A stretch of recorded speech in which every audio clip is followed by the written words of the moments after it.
Welcome to another episode of Legion Elite Motorsports. I'm your host, Isaiah, and today it's going to be Mirage Day. I want to update you guys on some of the items I received, just to give an idea of where this build is going. And we got a little bit of work to do to the Mirage, and we're going to get started. So before we get started with that, let's take a look at some of the parts that came in. Okay, so these are all of the goodies I have for the Mirage build. I'm pretty sure I have more somewhere else, but let's start with ARPs. These are for the mains for the crankshaft. This is ACL thrust washer. This is for the head. This is a idler pulley. Then we have the main bearings and the rod bearings. We have a fuel pump, AEM. That should do us just fine. Then we have the gears for the Myvec head, which I'm definitely going to, this actually just came in today, so I'm gonna check this out to make sure all of the timing marks line up. From what I understand, both of these are supposed to be exactly the same, and it's the same on the twin cam head also. Then, after that, we have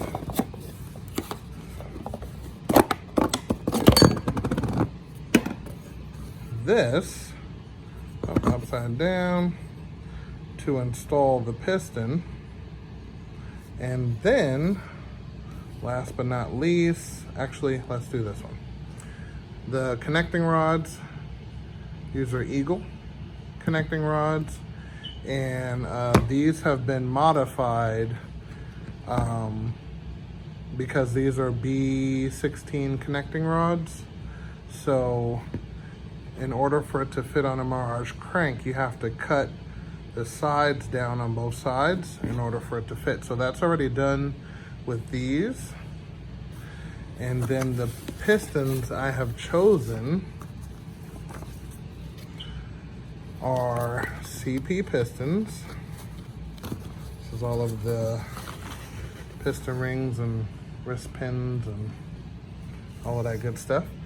And I went with a nice 9-to-1 compression ratio piston, flat top with the twin cam head. This should come out perfectly. Decent sized wrist pins, and should easily be able to hit that 500 horsepower mark. I'm pretty excited about these. These are also Honda pistons. These are stock bore 81 millimeter. And these should definitely serve the purpose. And we'll be ready to go on this. So I'm pretty excited. Since these just came in today, I'm gonna check to see if these fit properly and take it from there. Also, I forgot to mention, this is for the single cam, and this is going to go on to the engine that's in the car currently, and this crankshaft is going to go on to the engine that's in the car currently. The twin cam is going to be silver, so I'm gonna have another crank ordered that is silver for the twin cam and take it from there. Okay, so here are the original cams up top, aftermarket ones of course. So what we're looking for is timing mark. So timing mark is here, and here. So if we hold this straight, perfect, it's kind of off-centered. And you're lining up the keyway, which is exactly the same on both. All right, and it looks like a perfect fit, and that is our timing mark up top. And that's the same on both. Timing mark there, timing mark there. Everything looks good. Next, we're gonna lay it on top to make sure it is exactly the same.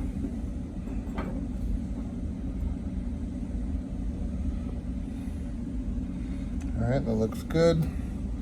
I need to get a light in here so I can make sure that is absolutely correct.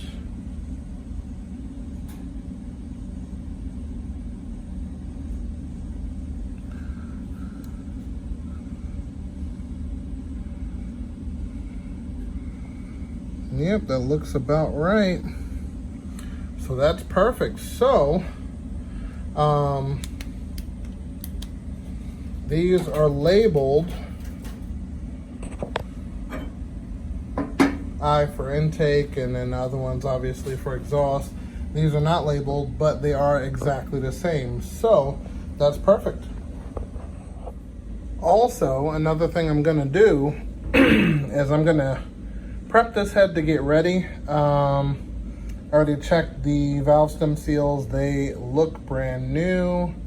And this is actually a low mileage head, so it was a non-smoker, so that's good. And what I'm gonna do basically is I'm going to remove this upper half of the head, and it's going to expose the head bolts. That's what I'm trying to get to. So once I get to the head bolts, I should be able to replace them with ARPs and take it from there. I still have to order the ARPs, but I do want to lift up this second tray, and I'm going to show you guys how to seal this, which is pretty simple. Silicone, and that's it. So let me get this up and I'll be right back. Okay, the upper half of the head has been lifted. And the only thing down here is the valve springs, retainers, locks, keepers, valve stem, so on and so forth. But everything is looking pretty good down here. Titanium valves, all of that goodness. So what I'm gonna do is I'm gonna take the silicone off and get it cleaned up and prepped for final assembly, which won't happen until I get the ARP head bolts. These factory ones are not gonna work for what I'm trying to do. So on the upper half, you see how it comes out as one unit. I'm gonna flip this sideways so we can see the bottom. All right, and here's the bottom. All right, so we got some high oil pressure ports along this whole unit. And I have to dig out all of the silicone to lay down some fresh silicone. But that's pretty interesting. And then we have adjustable rockers here. I couldn't imagine the procedure to adjust these rockers because there's no room to put a feeler gauge anywhere. But we shouldn't need to, so we should be good to go. And yeah, I'm just gonna clean this up and that'll be good. So before we get into the nitty gritty, I wanted to address something in this area. Okay, center cap, no idea where that went. Missing some spikes on some of these lugs, and the sad part is it's just this wheel. So anyway, these lugs here are aluminum, and billet or not, that's still pretty dangerous. They could definitely strip out, especially if you're driving hard or what have you. So I'm going to be swapping these out for some steel lugs. So that should definitely appease that. And I just washed the car, can't even tell. But anyway, let's get to it. So what we're gonna be putting on are these bad boys. These match the rear bar under the car. If you're not familiar with it, let me give you a quick sneak peek. All right, there we go. So we got the bar down here with the outer lower control arm, and I am on coilovers Rev 9. If you haven't checked out any of the earlier videos, you'll see how all of this stuff was put in here. But lug nuts are going to match that and should be good to go. So this is before and after.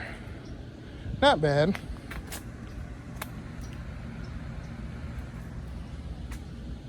I'll probably change up a couple things rim-wise. So these wheels might be up for sale. We'll see. Still debating on what wheels I should get for this car, but these are 16 by 8, which is decent. But depending, I was thinking about getting new set like 16 by 9, possibly. I guess the more tire the better, but we'll see. All right, the main meat and potatoes. Okay, so as you guys remember, I put this bumper on here without a bash bar, and I was gonna pretty much make something in the future to, you know, accommodate. But I ended up lucking out and getting the proper bash bar that is a little bashed. And basically I'm going to repair that and get this bumper from sagging. Look at that. Full fingers in there. So we're going to basically repair, or put it the way it's properly supposed to be, but you get the point. So we're gonna start by taking out the grill, taking out the headlights, and taking off the bumper. I put that bumper in there pretty good, so you guys won't see this, but yeah, it's gonna take me a little bit of time. So let me get started. I'll be right back. And let's take a look at the bar. All right, so everything looks straight over here. Going into over here is where you see the damage. It's not that bad. I'm gonna see if everything lines up, and if it lines up, I'm going to get my hammer and fix everything up so it doesn't protrude.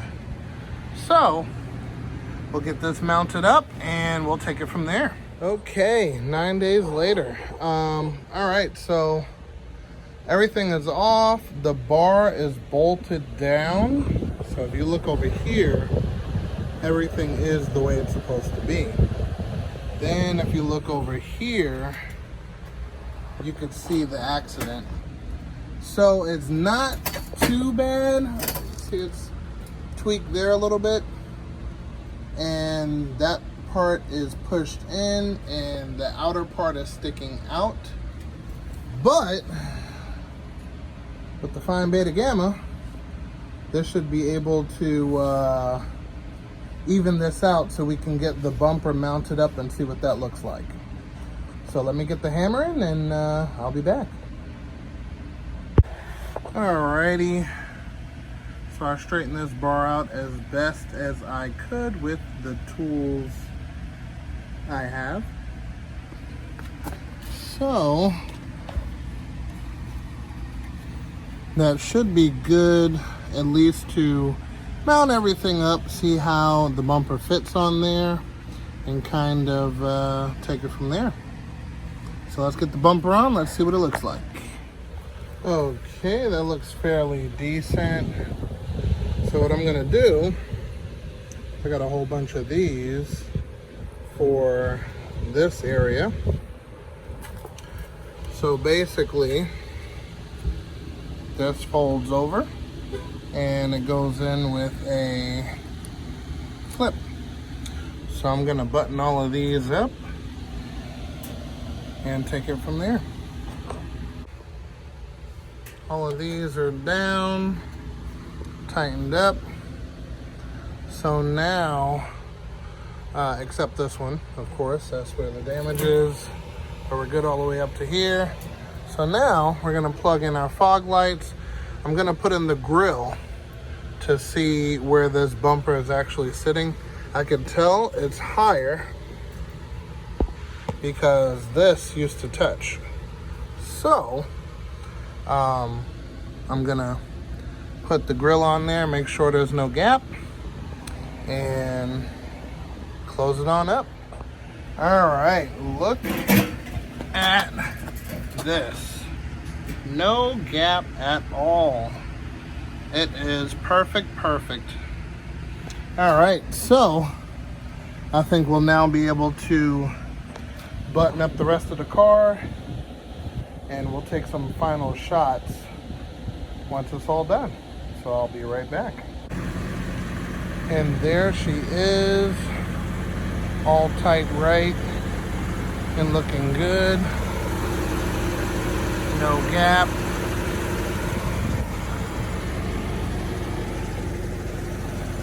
New lugs, sparkling in the night. But yes, car is slowly but surely coming together as the weeks continue. Daytime shot is always better. And I gotta tell you, it looks like $1 million. Looks like the bumper belongs on the car now. So next thing we're gonna do is go complete coil unplug instead of having two coils sharing 2 cylinders a piece. We're gonna do individual coils, so each coil gets 100% of the spark.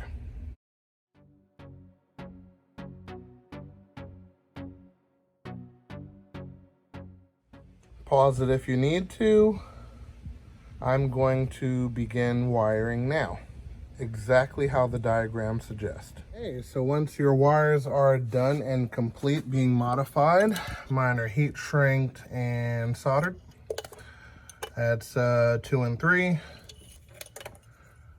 That's 1 and 4.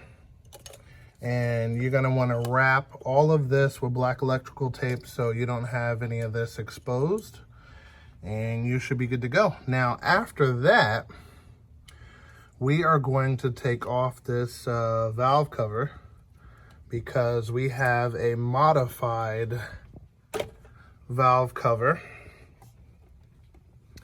from a good friend of mine.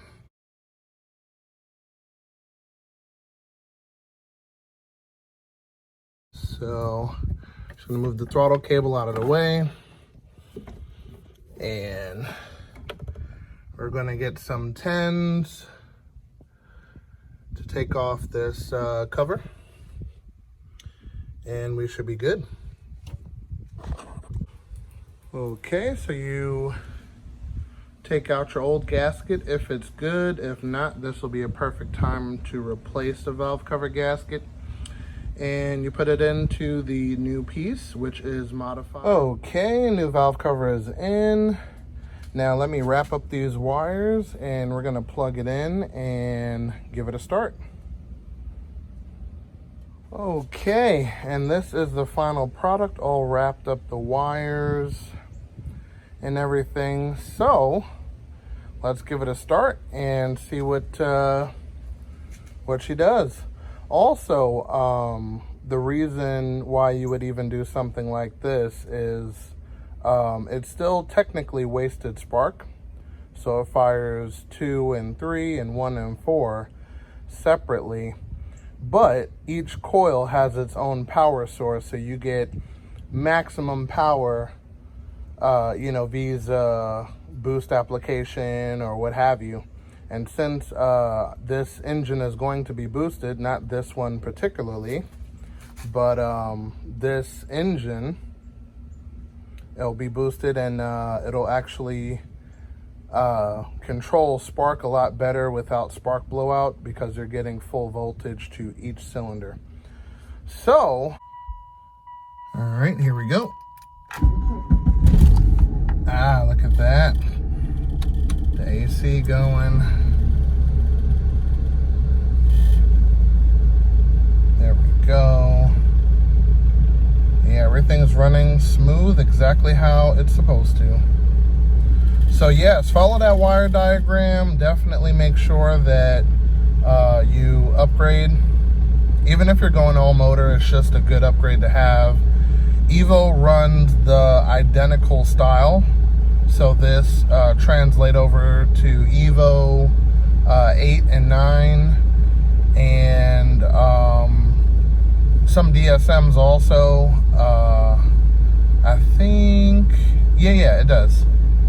So yeah, it translates to DSMs because they run one coil for all 4 cylinders, so you can do the exact same thing and make sure that you get your full potential and full power. So yep, that's gonna do it for today. Let's give it some revs.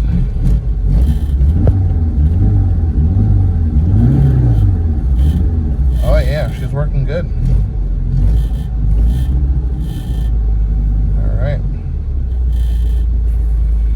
So yeah, that'll do it for today's episode. I hope you guys enjoyed. I hope you found it very informational. And I will see you next time.